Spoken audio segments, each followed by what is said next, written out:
Iniciamos mais uma edição do Dimensão Total na TV. Nosso programa tem a produção do querido jornalista Ronald Machado.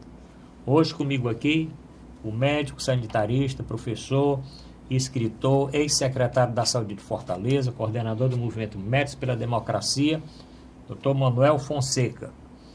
Temos também o Dr. Mourão Cavalcante, médico, professor universitário, médico psiquiatra, antropólogo, escritor, poeta e analista político também, como o Dr. Manuel Fonseca. Bom, todos nós estamos sentindo o aumento do combustível. Eu vou conversar com o Dr. Fonseca, porque eu lembro que o ano passado, quando se ventilava a aprovação daquele projeto de congelamento de tetos, ele deveria ser aprovado porque com isso não ia se aumentar impostos.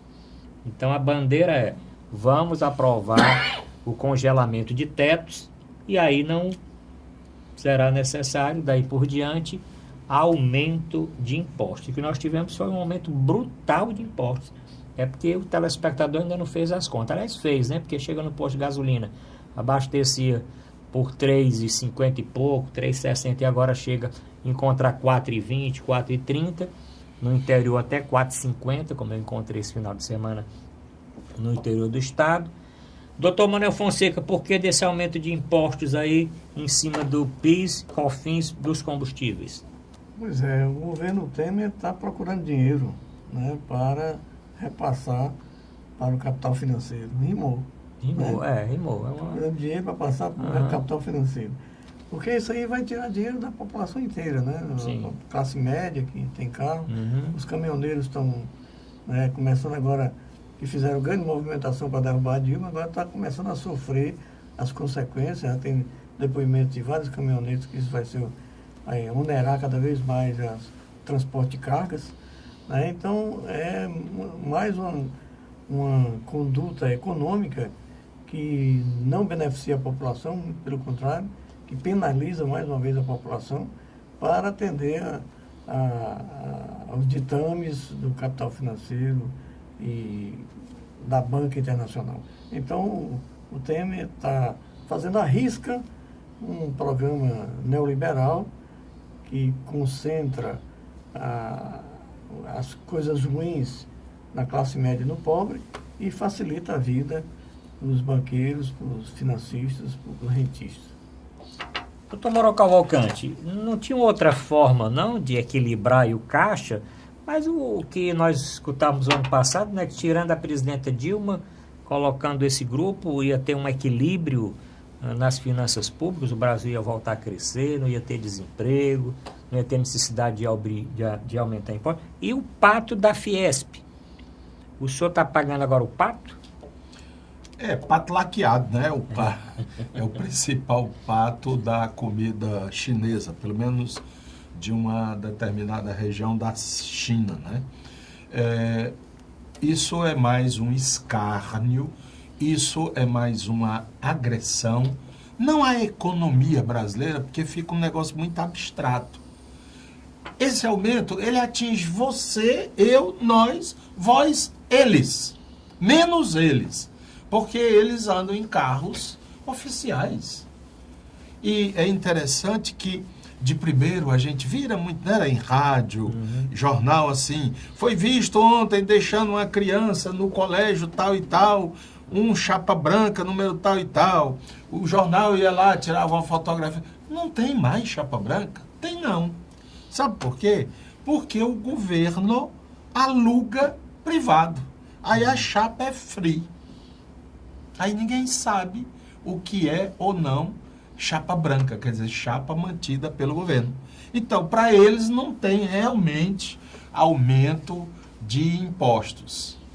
Só um pequeno detalhe para não incomodar a conversa, que isso faz mal, sabe?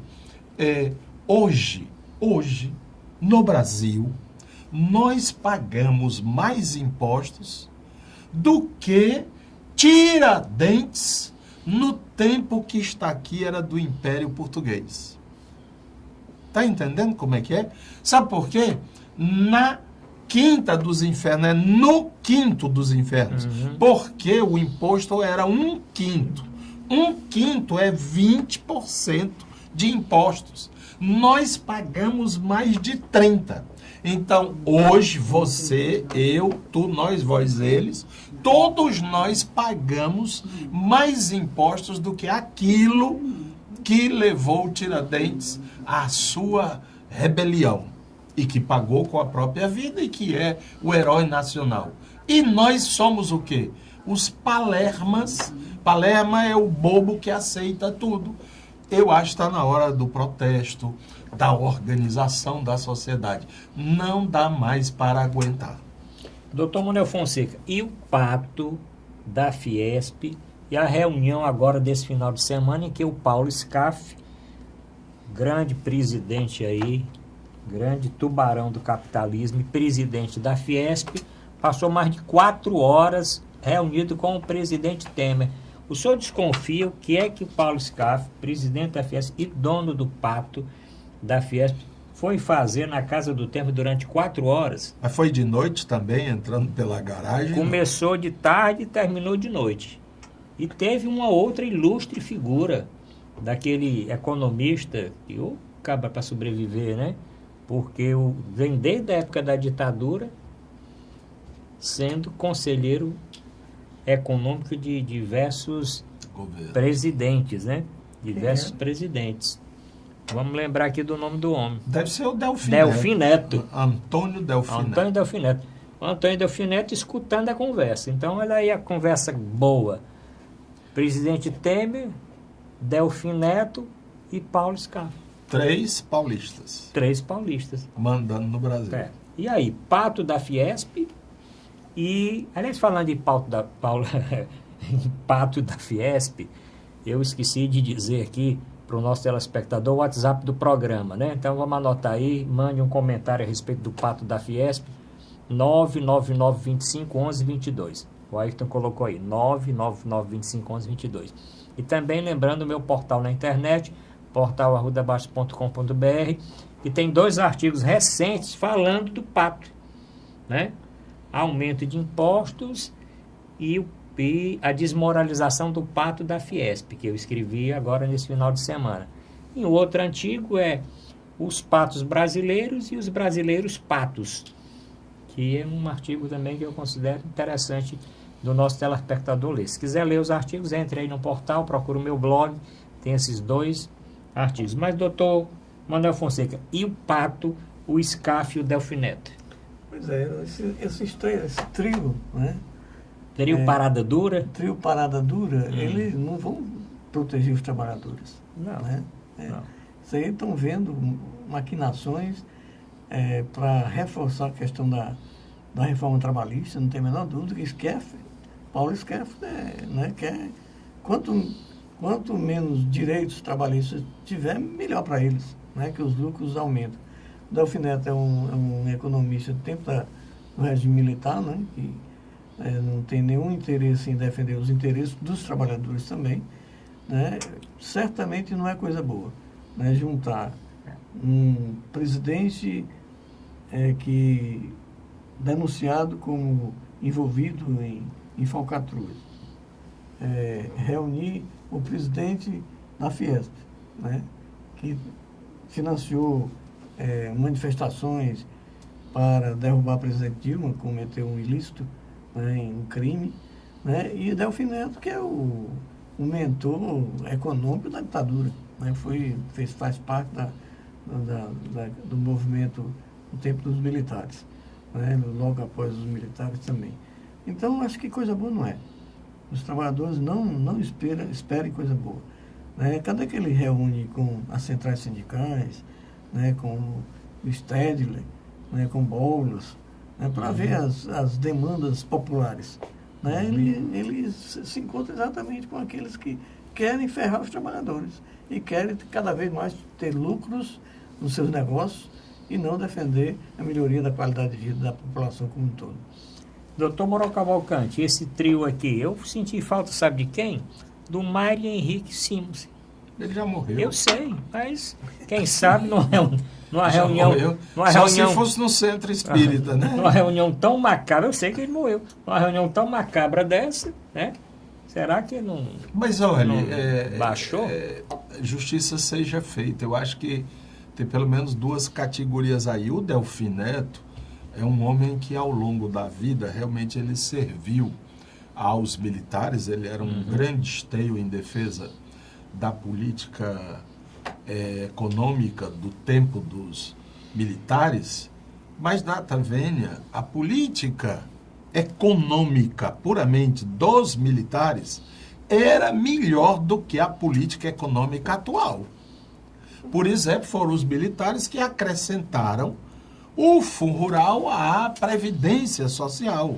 Só daria esse exemplo. Não estou dizendo, tira meu nome da lista, que estou fazendo uma elegia, um elogio aos militares, mas para dizer que ao longo do tempo o Delfim Neto ele tem feito, ele escreve com frequência na Folha de São Paulo, jornal Folha de São Paulo, e recentemente ele disse que não entendia por que toda essa perseguição à figura do Lula, ao histórico do Lula, que não era para ser assim, simplesmente pegado, descartado e jogado na lata do lixo.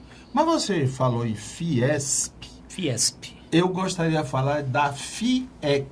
Sim. Federação das Indústrias do Estado do Ceará. Sim, FIEC e Fiesp. Por que você quer falar dela, doutor Mourão? Porque nos principais jornais do Ceará, eu vi no Povo, mas saiu também no Diário e, se não me engano, também no Jornal Estado. Uma página inteira da FIEC e seus diretores. Não, porque eles têm uma série de sindicatos agregados, sim, sim. né? São 38 sindicatos. Sindicatos patronais. Todos eles elogiando 2 senadores cearenses. Fotografia de um senador, Tasso Gereissati. Fotografia do outro, senador Eunício Oliveira. 2 baluartes cearenses, baluartes, que lutaram pela aprovação da reforma trabalhista. E nós, da FIEC, Federação das Indústrias do Estado do Ceará, parabenizamos. Uma página inteira de elogio. Como julgar esse... Pois é. Que eles colaboraram. Bom, agora, data vênia. O Ceará tem 3 senadores. Tem um que o retrato não estava lá, nem agradecimento. É o senador José Pimentel, que é do PT e que mesmo tendo um mandato um pouco ausente, a própria personalidade dele, não sei o que é, ele não está nessa lista aí. Tira meu nome da lista. Eu pagaria uma página, se eu tivesse dinheiro, em homenagem ao... aliás, é uma coisa que poderia acontecer, né? A CUT, ou os sindicatos, botar nem que fosse só um quarto de página. Por razões de recursos, né? Eu acho que uma ideia para os companheiros de sindicatos, etc. e tal.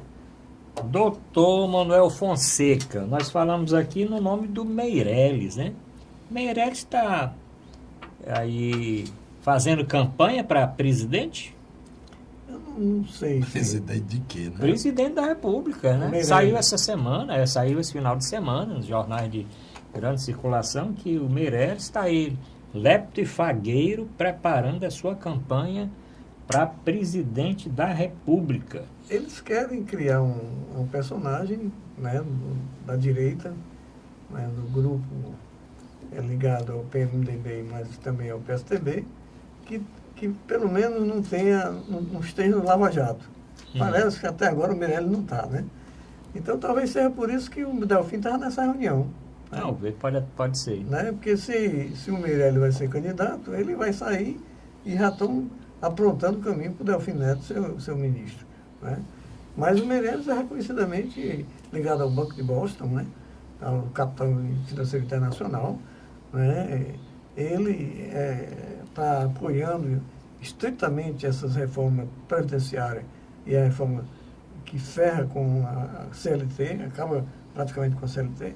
Então, vai ser um candidato, né, da extrema-direita para, né, fazer frente, talvez, a Lula, se ele for possível ser candidato.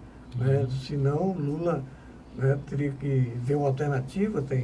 Eles estão já apontando a possibilidade do radar, mas tem o Ciro Gomes aqui do Ceará, que é um paulista cearense. Aqui você está sempre votando nos paulistas, votar num paulista cearense talvez seja uma alternativa, né, para se discutir com, né, um direito que ele tem de se propor. Né, certamente ele é, do ponto de vista dos trabalhadores e da democracia, ele é 10 vezes melhor do que o Meirelles. Mas essa semana também saiu a notícia da possível candidatura do governador Camilo Santana. Para quê, meu Deus? A presidente da República. Mas o Lula citou o nome do Camilo Santana, do ex-prefeito de São Paulo, como possíveis candidatos a presidente da República. Isso eu não entendi. Porque o Camilo Santana não apoiou o Tasso? Sim, mas eu estou só dizendo que foi notícia na semana passada. Mas é verdade, é verdadeiro, porque que o governador Camilo Santana... No meu entendimento, o Camilo Santana não devia estar nem no PT. Sim. Né? Porque ele, naquele momento gravíssimo que a presidente Dilma foi cassada, né? Que se devia lutar pela anulação do impeachment, né?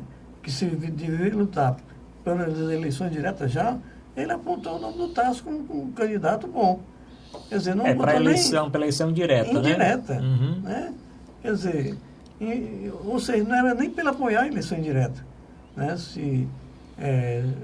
Como um membro do Partido dos Trabalhadores. E agora, o Lula indica como uma possibilidade do Camilo. Ele colocou como um membro, um 10 mil vezes o Dino. Governador do PT, né? Governador por governador, vamos apontar o Dino lá do Maranhão. Vamos ver o doutor Mourão aqui. O Vigílio Távora, antigo coronel e tudo, ele dizia uma frase que é bom a gente pensar se non è vero. É o seguinte: o cearense acha que o Ceará é o centro do mundo. Por exemplo, essa ilusão é o que alimenta, por exemplo, o Ciro. Ele anda pelo Brasil todinho, ninguém sabe nem o que ele é, o que ele está fazendo. Daí ele chega aqui, ei, nossa, presidente, sei o que, aí ele, pronto, eu sou mesmo, aí vai de novo, sabe?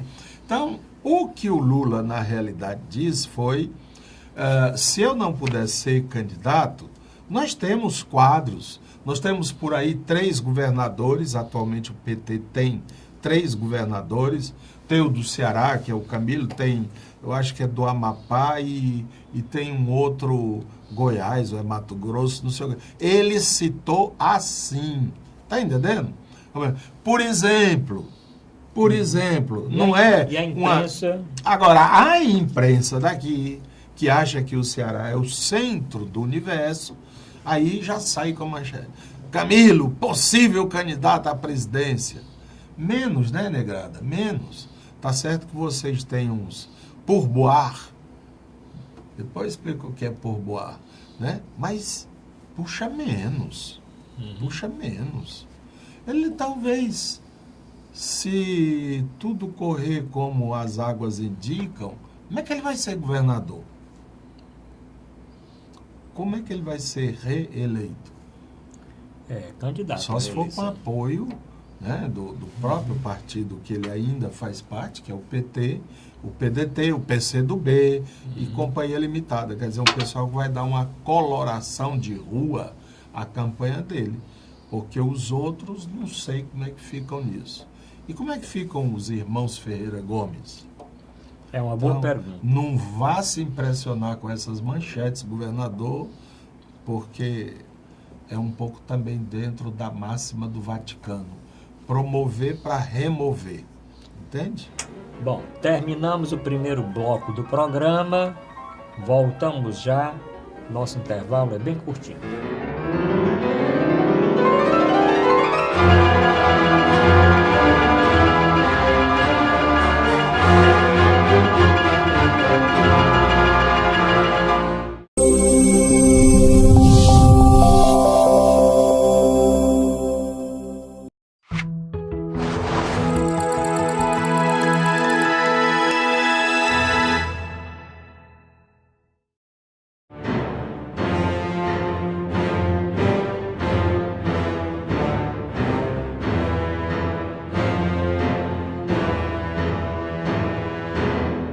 Voltamos a apresentar Dimensão Total na TV.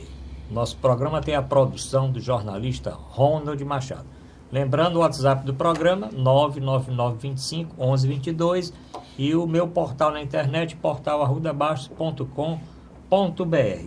Bom, nesse segundo bloco, o doutor Manuel Fonseca trouxe aí 2 livros, mas eu queria saber, doutor Manuel Fonseca, eu li essa semana, o senhor publicou inclusive no meu portal na internet, uma matéria falando de um projeto intitulado Humana Luz.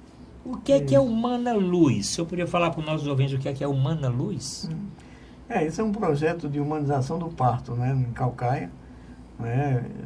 A jogada Humana Luz é porque é humanização na hora de dar a luz. Né? Como diz, quando a mulher vai parir, ele vai dar à luz o bebê. Estava na barriga da mãe durante 9 meses e vai ver pela primeira vez a luz do sol.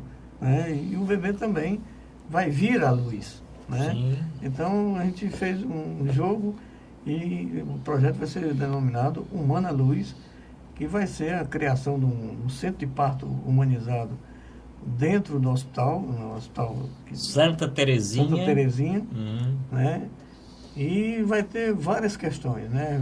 Vamos ver iluminação, acolhimento, vai ter a possibilidade de armar uma redinha dentro da sala de parto. A mulher vai ter... Armar rede dentro da sala de parto? Dentro da sala de parto, porque o apartamento é pré-parto, parto e pós-parto. Sim, PPP, né? PPP. Então, a pessoa entra e vai para aquele apartamento e só sai com o menino nos braços. Né? Então, tem chuveiro elétrico, né? Tem as bolas de fazer exercício, vai ter um colchonete, se ela quiser se ajoelhar, se ficar de cócora, como quem quiser. Né? Então, vai ser uma coisa, claro, que já existe no Porto Alegre, no Hospital Conceição, né? Existe em outros hospitais, mas essa daí vai ser a caracterização, que é um município de médio porte. Sim. E só para vocês terem ideia, nascem 500 meninos por mês. É muita gente. Né? E essa discussão da humanização do parto está dentro de uma discussão mais ampla, que é a capacidade que as pessoas, que os bebês e as crianças têm de amar e de se amar os outros e se amar. Né? Se você tem um parto humanizado e a mãe pode ter os seus filhos e produzir todos os seus hormônios na hora do parto, né? Aquele bebê ele é mais protegido, e tem várias pesquisas na área da neurociência, particularmente na pesquisa chamada Primal, de que crianças que têm um parto tranquilo e com bom acolhimento, ele tem mais chance de serem menos violentos quando crescerem. E crianças que nasceram ou de cesárea ou passaram por algum trauma na hora do parto, né? A manobra de Cristelé, por exemplo, é uma agressão violenta, eles têm mais chance de ser um jovem violento quando crescer. Tem várias pesquisas nesse sentido, que o período primal, que vai da concepção até 1 ano de vida, é fundamental para a paz na sociedade e para as pessoas crescerem com maior capacidade de se amar e amar aos outros. Doutor Moral Cavalcante, o senhor tem lido a respeito disso, dessa associação entre o parto, o primeiro ano de vida e o perfil aí psicológico desse indivíduo? O que eu tenho percebido de longe, né, porque eu não intervenho diretamente sobre isso, mas eu tenho tido informações diversas, é que as estatísticas indicavam aquela história da curva, né, da mortalidade, como muito baixa, porque as crianças que nasciam, logo que nasciam, morriam. Então, isso puxava a média para baixo. Então, houve o interesse dos governantes, isso desde, eu acho que o tempo de César Carlos, depois veio o próprio Tasso, depois continuou esse trabalho de descoberta. Aliás, o pioneiro mesmo, o number one, como dizem os americanos, foi o Dr. Galba Araújo, lá na maternidade escola, que começou a realizar cursos para as parteiras práticas, né? Ele dava noções de higiene, de cuidado, de vacinação, de exames preliminares e tal. O que eu destacaria como antropólogo é algo de muito curioso. O Dr. Galba, por ser médico obstetra e não ter uma sensibilidade maior com a cultura popular, ele trazia o negócio já pacote feito, né? Tem que fazer isso, tem que fazer aquilo, tem que fazer... E muitas vezes o que ele propunha se chocava com os costumes. Por exemplo, quando eu fui estudante na maternidade escola, todas as mulheres que chegavam em trabalho de parto, elas tinham que ser tricotomizadas. Isto é, tinha que raspar a genitália com um aparelho de gilete, né? Fazer a retirada a retirada de todos aqueles pelos, que era a tricotomia. As parteiras, ditas parteiras práticas, não faziam isso. E a argumentação do cientista era: aqueles cabelos, aquela coisa toda, era foco de infecção, de doença. Portanto, tinha que limpar. Só que depois foi provado que os pelos eram proteger. Que os pelos, na realidade, eles diminuíam, com higiene. Então, o problema não era ter ou não ter pelos, era ter ou não ter higiene. Aí, gradativamente, isso não foi mais ensinado às parteiras, porque era, a rigor, errado. Mas vamos ensinar princípios de higiene. E depois isso foi sendo ampliado e feito na própria maternidade para os partos das mulheres da cidade, da chamada burguesia, etc. e tal. Outra coisa, as medidas de puericultura, o Dr. Galba ele estudou basicamente nos Estados Unidos, né? Inclusive ele casou-se com uma americana e tal. Então ele aprendeu lá que o negócio é a asepsia, é a limpeza, é a higiene. Por isso o recém-nascido tem que ficar num lugar protegido, berçário. E a mãe tem que ficar num quarto olhando para o tempo. Ora, essa separação é uma violência. É uma violência. Você não vê isso na escala animal. A vaca está ali com o seu bezerrinho, a cabra com o seu cabritinho, etc. e tal. As parteiras, na hora que o menino nascer, botavam em cima da barriga da mãe. Até para eles vivenciarem a situação de não estou longe daquele corpo que eu estava. Moral da história, acabaram com os berçários. Salvo para crianças que estão em situação de risco, doentes ou alguma coisa. Então o Dr. Galba foi para ensinar, foi para aprender. A mais sensacional é que o parto de cócoras, Sim. Aquela posição que a mulher fica na cadeira ginecológica, né, que é como uma cama, apenas levanta as pernas e faz o esforço, não é tão boa quanto aquela que as parteiras aqui do Aquiraz, Pacatuba, Caucaia, portanto de origem indígena, sabiam que era parir de cócoras. Então a mulher vinha, sentava ali num banquinho que tinha um buraco, o curumim nascia. Ele criou uma cadeira cientificamente elaborada, levando em conta essa ideia. A mulher tem muito menos problema de ruptura de períneo, etc, etc, etc, etc. Sabe como é que tem nos livros de ginecologia e obstetra hoje? Mundo afora, cadeira do Dr. Galba. Exatamente. Não é, tinha que botar a cadeira dos índios. Exato.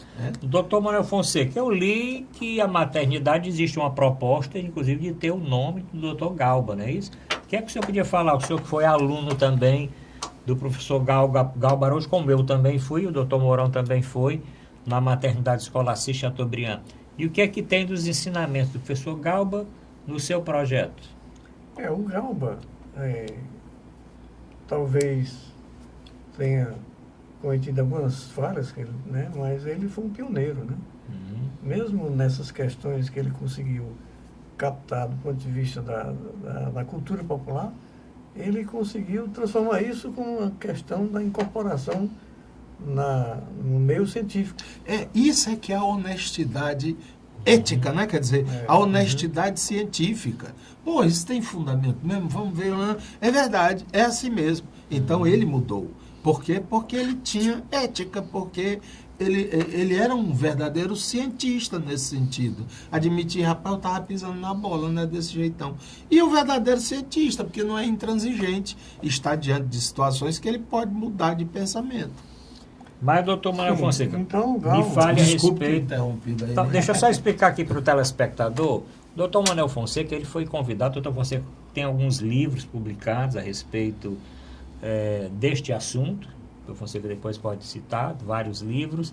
E ele foi convidado pelo prefeito e pelo secretário municipal da saúde do município de Quixadá e da sua equipe de Caucaia. Quixadá é a terra do doutor Fonseca. Pode ser convidado também para Quixadá. De Caucaia para implantar este programa lá. E o senhor está há um mês nesse projeto lá? Menos de um mês. Menos de um mês, né? Mas a ideia, quer dizer, era... Por isso que o Galba é considerado, tem o prêmio Galba Araújo, é daquelas maternidades que conseguem humanizar o parto, né? O Galba, inclusive, tinha um banquinho que era a espinha de uma baleia, né? Que era a forma de ele sentar para fazer o parto na vertical. Foi uma revolução, né? Naquele momento, fazer o parto na vertical, com o peso que tinha o Galba, diretor da maternidade. Né? Importante. É importantíssimo. E outras coisas mais. Não gritar com a mulher, respeitar os tempos da mulher, não apressar o parto e tudo mais. Então, nós escrevemos um livro sobre isso, o tempo de nascer, o cuidado humano no parto e nascimento, fundamentado principalmente com esse cidadão aqui, que é o Michel Odan. Vamos mostrar. Esse aqui é sobre a cesárea, mas ele tem uma cientificação do amor também. Então, é um dos maiores pesquisadores que existe na área da humanização do parto e na saúde primal. Então, baseado nele, nós estabelecemos um roteiro para implantar numa maternidade que atualmente está fazendo 300 partos, que poderá chegar a fazer 500 partos, você mudar radicalmente a conduta, né? E formar um centro de parto natural com quartos individuais, onde inclusive o pai ou um acompanhante poderá estar presente, né? E a lei já obriga, né? Já obriga, permite, mas, né? mas a sala de partos não tem mais de uma pessoa impede completamente o acompanhante. Então, lá vai ser individualizado, atualmente vão ser 6 apartamentos, né, com todo equipado. Né? Depois a gente vai tentar chegar a 12 apartamentos pelo volume de partos que acontece diariamente, que é em torno de 10 a 12 partos. Então, as gestantes vão cada um para o seu apartamento, sim. Né? Com essas condições todas, um acompanhante. Depois vai ter uma varandinha, vai ter um espaço de jardim que ela possa caminhar, né? E fazer os exercícios naturais que tem que ser feito para que o bebê desça na vertical, né? E não na horizontal, que o bebê iria contra a força da gravidade. Então, vai ter toda a questão da fisiologia do parto, vai ser respeitada, né? Vão ser enfermeiras obstetrizes, é claro que vai ter obstetras sempre de sobreaviso, mas a ideia era formar um centro de parto com enfermeiras obstetrizes, técnicos de enfermagem obstétricas também, né? Para apoiar a mulher nesse momento crucial, onde ela é frágil e forte ao mesmo tempo, que vai trazer um novo ser à vida, né? Então, a ideia era capacitar todos as enfermeiras do município, todos os médicos do PSF, todos os agentes comunitários de saúde, todos os professores de segundo grau, né, nessa visão para criar uma cultura do parto humanizado, para que os bebês nasçam em condições de amorosidade, né, e condições técnicas e éticas corretas, para que daqui a um tempo, a ideia era de que daqui a um tempo Caucaia vai ser uma cidade saudável e pacífica. Porque se você com 10, 15 anos que você faz 500 partos de forma amorosa, de forma humanizada, vai influenciar posteriormente na sociabilidade das pessoas, na capacidade que essas pessoas terão de amar a si e amar os outros. Nós ainda encontramos no Brasil, né, doutor Mourão, um percentual elevado de parto cesariana, uma coisa absurda, inclusive no mundo, né? O Brasil bate todos os recordes, chega a ponto na iniciativa privada, 80% dos partos são cesarianos. No sistema público também não fica atrás. Talvez a metade aí, 40%, 50%. Lá em Calcaia, 52%. 52%, quer dizer, no serviço público, no hospital público, 52% dos partos são cirúrgicos, cesarianos, né? Nem parto normal, natural é. Aí já é um avanço, é um parto natural e humanizado, né? Isso vai ter uma repercussão também muito grande, porque a questão do parto fisiológico tem a questão de hormônios, tem a carga que o bebê recebe de anticorpos da própria mãe, a possibilidade de imediatamente mamar e pegar o colostro, que é uma concentração altíssima de anticorpos que tem no primeiro leite da mãe. Então, são várias questões que estão relacionadas com o parto fisiológico que podem ajudar aos bebês a ter uma vida mais saudável e futuramente a cidade ter uma vida mais harmoniosa e pacífica e de maior fraternidade. Doutor Mourão Cavalcante, por que nós chegamos a esse ponto?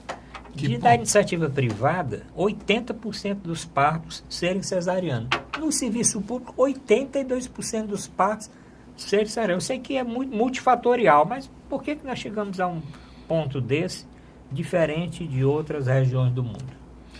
Eu gostaria até de, não sei se vocês sabem, então, lidam mais de próximo, qual é o índice, por exemplo, de cesariano na Europa, um país da Europa, digamos, Reino Unido, ou França, ou Alemanha, qual é?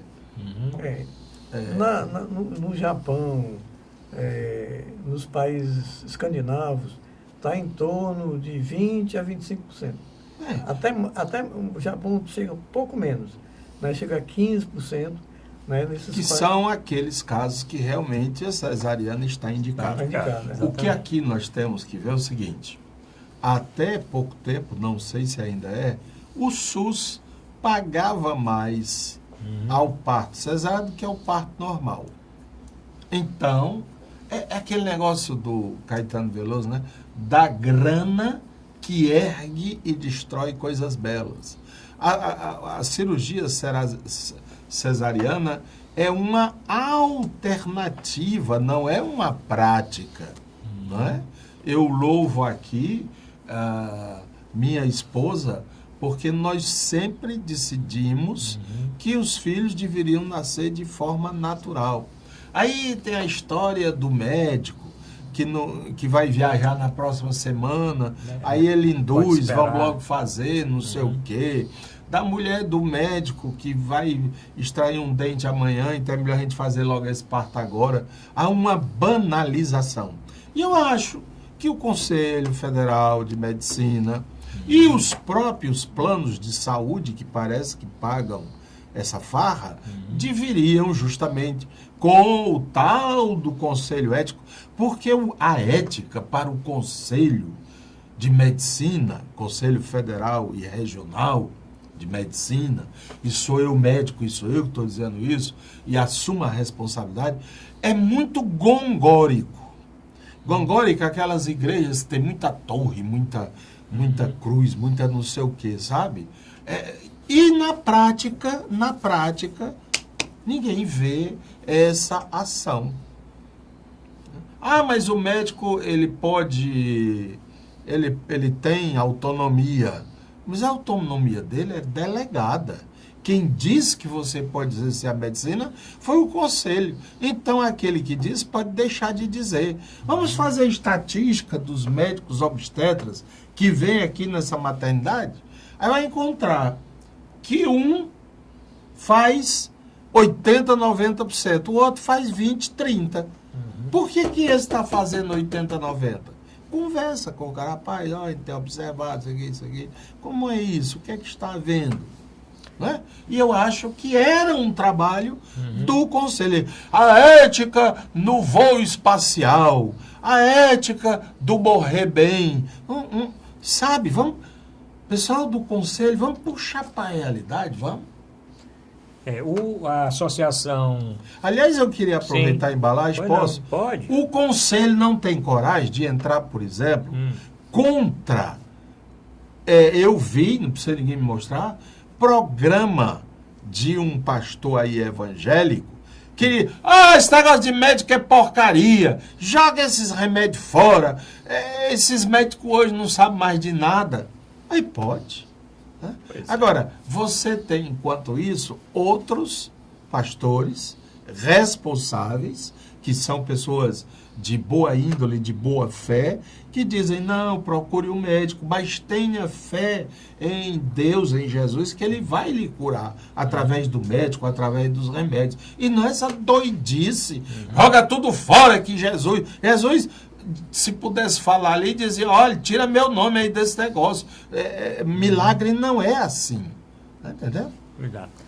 E o conselho, deitado eternamente em berço esplêndido. É só as reuniões para falar de ética, bioética, contraética, não sei o quê. Bom, Górico. Bom, vamos fazer o segundo intervalo, mas vamos voltar no terceiro bloco para concluir este assunto. E vamos falar também dos condomínios. O senhor que está interessado em alugar ou comprar um apartamento, o senhor olha o quê? O preço do apartamento, o preço do aluguel ou o preço do condomínio? Vamos discutir isso aqui no terceiro bloco.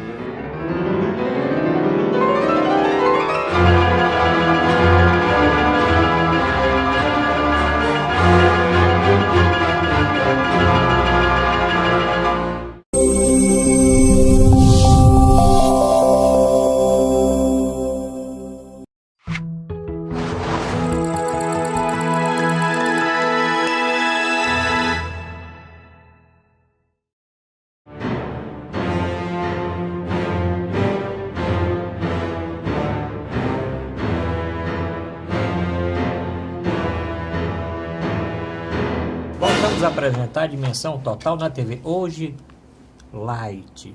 Deixamos Brasília só no primeiro bloco. Estamos tratando aqui dos assuntos do nosso querido Ceará e assuntos mais leves. Doutor Manuel Fonseca, eu fui diretor de maternidade muitos anos, fui diretor da Associação dos Hospitais e sei que o governo realmente pagava diferentemente. O próprio SUS, até antes do SUS, porque os hospitais tinham interesse em fazer o parto cesariano porque ganhava taxa de sala, era os fios de sutura, era o anestesista, era a taxa não sei de quê, taxa não sei de quê, etc, etc. Depois o governo tentou diminuir um pouquinho, colocou mais ou menos o preço ali aproximado, mas mesmo assim o índice cesariano só crescendo. E muitas, inclusive, das parturientes, muitas das senhoras, das gestantes, reclamam que muitas vezes são induzidas, né, a fazer cesariana, porque é mais rápido, não dói, tem o negócio do parto ser doloroso e tal, é mais rápido. Eu queria que o senhor aproveitasse nesse bloco aqui, me falasse das vantagens e desvantagens do parto natural e do parto cesariano. Para as nossas telespectadoras e para os esposos aí. Do parto natural, as vantagens, primeiro que o bebê, para sair, ele passa por um processo, né, também um pouco doloroso, né, e estimula todos os seus sentidos. Quando o bebê nasce, sai no canal do parto, ele estimula todos os seus sentidos. Geralmente o bebê que nasce no parto normal sai gritando. Né? Chora, aquele choro lá em cima. Às vezes é porque também... É um choro gostoso. Às vezes também porque bota uma luz nos olhos dele, ele fica meio encandeado. Mas há uma produção de hormônios, particularmente chamado hormônio do amor, que é a ocitocina, em alta escala, que no parto cesariano a mulher não consegue produzir. Né? A endorfina, que é um hormônio do prazer, que pode diminuir a dor se o ambiente for bom, também ela não vai poder produzir. Então, o parto cesariano distorce completamente a produção dos hormônios naturais e a possibilidade do bebê nascer de uma forma que ele já entra na vida lutando para vencer. Né? Depois, a possibilidade de imediatamente botar o bebê para mamar. A mulher com cesariana fica meio com dificuldade para isso, mas ele pode mamar imediatamente. Até a passagem pelo canal do parto, o bebê tem contato com as bactérias que ele já conhece. Né? Porque a mãe já teve as doenças e já transmite para ele a defesa para aquelas bactérias. Então, às vezes, o parto normal favorece, inclusive, a proteção do bebê de infecções, porque não vai pegar bactérias de outras pessoas. Vai pegar a bactéria que a própria mãe já tem, que tem a defesa contra esse tipo de bactéria. Outro componente importante é que a mãe, ao participar do processo do próprio filho nascer, tem comprovações de que aumenta a morosidade da mãe com o filho, com aquele filho. E dificilmente ela vai abandonar o filho no parto normal. Diminui a possibilidade de ter depressão pós-parto, né, pelo parto normal. Então, são várias vantagens que teria do parto normal. E, claro, a cesárea tem que acontecer em casos, sim, né, já definidos. O bebê está atravessado, né, a mulher está com pré-eclâmpsia. Né, então, são vários fatores. Descolamento prematuro de placenta. São várias coisas que tem que ter a cesárea. Mas se o parto normal acontece, as vantagens são muito maiores para o bebê e para a mãe. Então, essa é que é a lógica que nós estamos tentando fazer lá em Caucaia. Temos uma quantidade de partos significativa, né? Já está diminuindo, daqui a pouco a Nossa Senhora da Conceição não tem o que fazer, porque a maioria dos pacientes ia para lá, né? Ia lá para a Nossa Senhora, está voltando. Ia para o Ceará, né? agora era uma estão média voltando para Caucaia. Só para você ter uma ideia, era uma média de 110 partos, já está em 320, né? Que a Caucaia está reabsorvendo. Né? Então, nós queremos chegar a 500, né? 500 partos, feitos de forma humanizada, com a mãe, com todas as possibilidades de ter o seu filho, com suas próprias forças. Né? Isso também dá uma questão de empoderamento da mulher. Então, são várias vantagens. E as cesáreas têm sempre algumas complicações.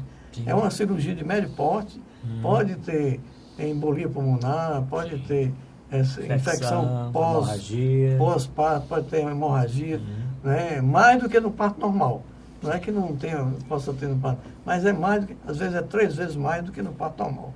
Então, as cesáreas, quando indicadas corretamente, elas são corretíssimas do ponto de vista ético e do ponto de vista da humanização. Né? Humanizar também é fazer cesárea quando é necessário. Né? Não deixar a mulher e o bebê morrer à míngua. Né? Mas a Organização Mundial de Saúde diz que em torno de 85% dos partos podem ser partos normais. Bom, quero parabenizar então aqui o prefeito de Caucaia e principalmente o secretário de Saúde, o doutor Moacir Soares, um secretário bastante experiente, foi secretário de vários municípios, eu conheci quando secretário de Saúde do Estado. Dar os parabéns aqui por Caucaia, dar este salto, que eu acho que eu não conheço nenhum município do Ceará que esteja com essa, no momento, fazendo este trabalho. Parabenizar principalmente pela escolha do Dr. Manuel Fonseca, nosso debatedor, contanto que não bote na hora do programa, né, Dr. Fonseca? Porque o senhor tem que dar essa orientação para as parturientes. E eu aqui posso dar o meu testemunho. Eu tenho 4 filhos, todos 4 nasceram de parto natural.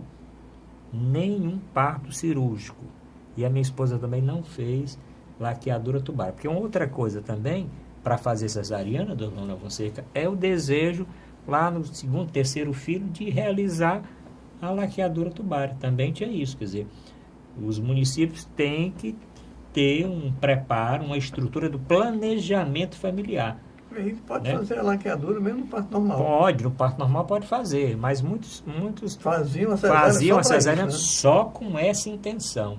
Né? Então, muitos políticos por aí que usavam a cesariana e a laqueadura tubária como forma de trocar por votos. Né? O Dr. Manuel Fonseca conhece bem essa história. Doutor Mourão Cavalcante, vamos partir da cesariana para o condomínio? CC, né? Vamos, né? Bom, então nesse bloco agora final, nós vamos falar de condomínio. Eu entendo um pouquinho, porque o meu condomínio está bem caro. O doutor Manuel Fonseca, graças a Deus, não tem condomínio, porque mora numa residência. mora num bosque, não paga condomínio. Mas o doutor Mourão, eu sei que paga condomínio. Doutor Mourão, nós estamos escolhendo apartamento pelo preço do apartamento, pelo preço do aluguel ou principalmente pelo valor do condomínio? O meu pai chamava de condemônio. Condemônio, bem dado. Chegava assim num apartamento e perguntava, quanto é o condemônio aqui, né? Aí dizia, não, senhora, é condomínio. Ele, não, isso é um condemônio. Pois bem, virou, né? Virou uma bola de neve, porque a velocidade de aumento desse tal condomínio não se faz na mesma velocidade do poder aquisitivo das pessoas. Então, um vai aumentando a galopes, o outro devagar, vai haver uma defasagem. E muitas pessoas, a primeira pergunta que fazem quando olham um apartamento, vende-se não sei o quê, quanto é o condomínio aqui? Aí o cara diz, 1.200, faz a curva, vai embora. Quer nem olhar o apartamento. Por quê? Porque muitas coisas são aí incluídas, não é? Eu penso, e aqui eu vou botar minha bola de cristal, que logo mais, estará havendo aqui em Fortaleza o que já se vê há muito tempo no exterior e começa a acontecer em Rio, São Paulo, que é o monitoramento virtual de segurança dos prédios. Então, todos esses prédios da Aldeota, Meireles, Varjota, etc., tem um porteiro 24 horas. Esse porteiro 24 horas significa 4, 5 funcionários, porque eles têm que dar 8 horas, à noite 6 horas, eles têm dobrado por conta de ser um trabalho à noite. Bom, eu estou dizendo tudo isso antes da tal reforma trabalhista, que eu agora não sei nem o que é que vai acontecer, não é? Vai haver rebuliço aí nessa parte aí.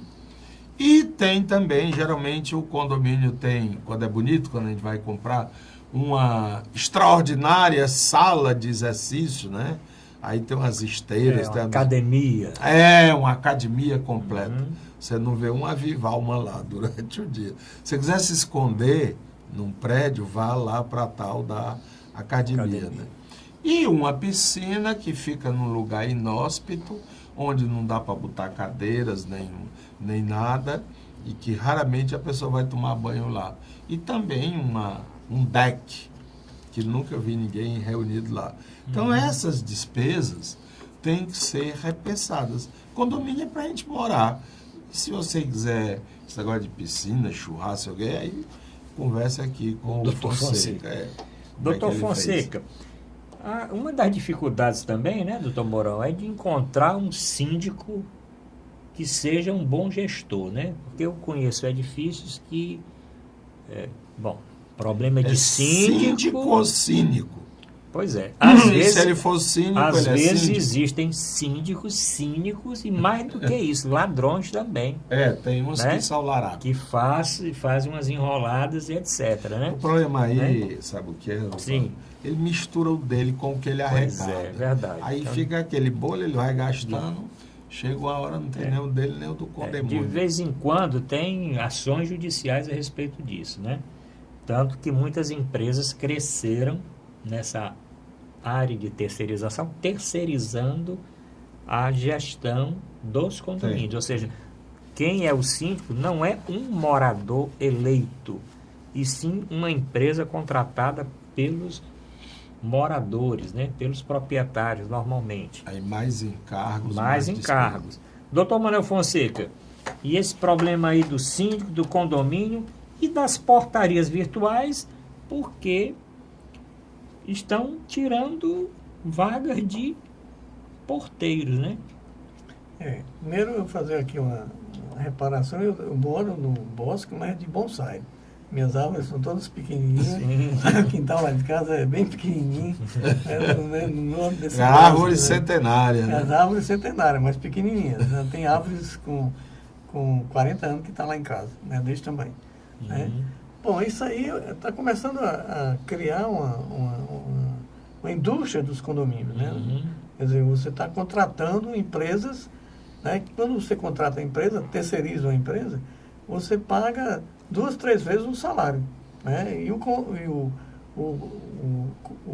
síndico deve ganhar bem mais, né? Aliás, pode até ganhar menos, mas a empresa ganha muito mais sobre ele. Sim. Né? Então, isso é uma tem indústria. As taxas de administração, né? Pois é. Então, o que parecia uma ambiência mais segura, que é um condomínio, que tem vizinhos, né, mas num ambiente fechado, por outro lado, tem uma insegurança econômica, né, porque as pessoas chegam num limite, né, que não vão suportar o condomínio. Não sei se a lei que rege os condomínios, né, não tem como controlar mais essa questão de aumentar indiscriminadamente essas taxas de condomínio que vão pesar na economia das pessoas. Né? E aí, se uma pessoa tem um apartamento próprio, às vezes o condomínio sai mais caro que o aluguel. Sim, sim. Eu tenho uma jovem aí que alugou um apartamento. Sim. E aí é o seguinte, aluguel 600, condomínio 1.000. É um nonsense total. Aí por quê? Porque você poderia ter tipo aqueles negócios de cartão de crédito, né? Colocar na porta, a porta abre, ou um código que só você tem. Ora, quando o banco não bota funcionário para trocar teu cheque ou teu cartão, é porque o negócio é seguro. Claro que de vez em quando tem umas violências, mas essas violências acontecem em todo canto, né? Então, chega uma pessoa e quer entrar. O porteiro não deixa. Mas é só você olhar pela câmera, você pode se aproximar mais um pouco para a direita. Pois não. Como é o seu nome? Eu sou não sei quem, o Raimundo. Eu vim ajeitar umas torneiras que estão pingando. Não, rapaz, aqui não tem torneira pingando, não. Você tá entendendo? Então, é uma pseudo-segurança, né? Achar que aquele homem ali, o seu Chico, o seu Manel, está fazendo garantia. Até porque eles são proibidos a portar arma, né? Sim, não portam arma, não. São segurança sem arma, desarmada. Porque se for armada, aí é o triplo, o quádruplo, e eu não sei qual é a eficácia. Como esses roubos não são divulgados, né? Porque faz parte como diz os companheiros, das elites, tudo é abafado. Mas vem quando a gente escuta rumores, rapaz, sabia subir aqui nesse prédio, mora... Deram uma limpa, né? Eu vou dar algumas orientações, doutor Manuel Fonseca, porque eu fui síndico durante... Aliás, fui um excelente síndico. Modéstia à parte, porque eu reduzi o meu condomínio em 50%. Tá certo? 50%. Os principais custos do condomínio estão na despesa de manutenção do elevador, e eu chamei a empresa de manutenção do elevador e disse, olha, vamos renegociar aqui esse contrato, ou eu vou contratar uma outra empresa aqui que está surgindo em Fortaleza, porque tem um lobby dessas empresas que querem ficar um prédio com 10 anos, querem ficar ali 10 anos, 20, 30 anos fazendo manutenção daquele elevador. Quando um funcionário daquela empresa sai, conhece tudo daquele elevador e monta uma empresa para consertar e não tem mais um contrato com peça, sem peça, etc. Renegociei o contrato de manutenção dos elevadores, reduzi quase 50%. Reduzi despesas também com manutenção de interfone, porteiro eletrônico, portão de garagem, etc, etc. E fui renegociar e estudar direitinho uma escala dos operários. Será que tem necessidade desse prédio de ter 3 pessoas fazendo a limpeza? Será que 2 pessoas num horário aqui não dá para fazer a limpeza? Se os moradores tiverem mais educação, de não estarem sujando o chão, de estarem coletando o seu lixo, acondicionando direitinho, precisa todo dia, 2 vezes por dia, ir lá os serviços gerais para pegar aquele lixo, para levar para fora e tal, né? E eu consegui, numa cultura com os moradores, reduzir. Depois, cumpri a minha gestão, quiseram que eu fosse reeleito, mas não tinha condição de tempo. Hoje, nós, durante um tempo, contratamos uma empresa dessa terceirizada e aí o custo subiu enormemente. Hoje nós retornamos ao morador ser o síndico controlado com a Assembleia Geral, né? Porque tem muitas pessoas que são proprietários de prédio, o síndico convoca a Assembleia Geral e não vai ninguém para a Assembleia Geral. Aí o síndico aprova lá aumento de 50%, taxa extra de tantos por cento, taxa não sei o quê. Aí o cara, quando chega a ata da reunião, não aceito isso. Pô, foi convocado aqui não sei quantas vezes para essa reunião. Também. Então, os condôminos têm um papel importante em comparecer às Assembleias Gerais exatamente para discutir tanto as mudanças no estatuto, no regimento, como as medidas administrativas tomadas. Essa portaria virtual nós chegamos a estudar, doutor Mourão Cavalcante. Chegamos a não adotamos agora, mas é uma possibilidade realmente a se pensar a famosa portaria virtual. Diminui realmente o custo que você reduz a folha dos seus funcionários. Doutor Mourão, e aí o condomínio? Mais alguma coisa? Não. Eu apenas uma pessoa, um dos nossos telespectadores. Rapaz, vê se vocês falam lá sobre esse negócio de condomínio. Está falado, João. Nós estamos aqui para atender o nosso... Aliás, eu não sei mais o que faça de tantas mensagens que eu recebo. E o doutor Mourão aqui fica achando engraçado. E o doutor Manuel Fonseca. Mas tem aqui dezenas e dezenas de mensagens que mandam aqui. O doutor Auri, que é assíduo, Auri Macedo, agradecer aqui as mensagens que ele encaminha. A dona Aldísia, a senhora Liduína, tem o seu Mauro Lima, não sei quantos que periodicamente estão mandando e ouvindo, e telespectador. Eu acho que o programa de hoje vai bombar, porque nós fizemos um misto aí do Fora Temer e suas medidas, e mais o condomínio, parto humanizado. Acho que o programa hoje devo receber muito bem. O Vicente já está dizendo que tem que terminar, infelizmente, não é isso? Doutor Manuel Fonseca, mais alguma coisa? Não foi muito bom. Então vamos lá, até a próxima semana, né? Doutor Mourão Cavalcante, alguma coisa mais? Parece ter muita gente que foi ao Fortal, mas isso a gente pode falar depois. Né? Bom, vamos falar do Fortal, o que aconteceu no Fortal. Eu sei que teve muita chuva por lá, né? Parece que teve um dia aí que teve uma chuva. E eu achei, pelo que eu vi na televisão, achei meio fraco, né? De público, né? Não sei se a crise ou as pessoas já enjoaram, né? Enjoaram esses trio elétrico, essas coisas, né? O Fortal está morrendo. Eu acho que está. Descobriu outra coisa. Descobriu outra coisa. Realmente, eu acho que não está mais como era, não. Bom, obrigado a todos pela audiência e até a próxima semana.